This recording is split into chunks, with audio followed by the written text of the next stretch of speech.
लोकांनी अंतकरणापासून सांगायचं आपली काय परिस्थिती होती. टेंबूचं पाणी आल्यामुळं आपण टेंबूचं पाणी आबासाहेबांनी सुखानं आणलेलं नाही. टेंबूसाठी पाणी परिषद 30 वर्ष आठवडीला पदरचे पैसे देऊन पाणी परिषद काढल्या. नागनाथ अण्णांनी पाणी पिलं नाही जोपर्यंत आपल्या तालुक्यात पाणी येत नाही तोपर्यंत पाणी पिलं नाही तक्कण पाणी आणून पित होतं.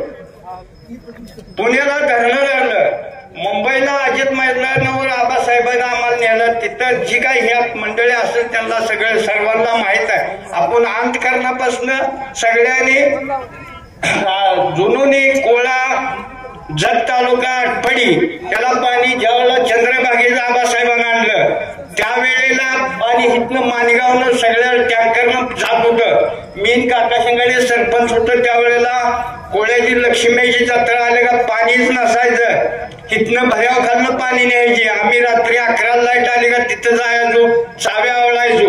ही सुकान दिवस आले नाही आबासाहेबाला. त्याच्यानंतर ज्या वेळेला आम्ही टेंबूला सगळी गेलो त्यावेळेला आईवरनं शिव्या दिल्या काही युवकांनी आबासाहेबाला. त्यावेळेला आबासाहेबांनी सांगितलं एकच, आम्ही तुमच्या घरला पाहुणं होऊन आलेलो आहे आणि तुम्ही आम्हाला काय शिव्या देऊ नका. तुमच्यातनं शिल्लक राहिलं तर आम्ही नेऊ. हे सुखांना झालेलं नाही. आज तुम्ही जर विसरला आबासाहेबाला तर आई वडिलाला विसरल्यासारखा ही समजून घ्या.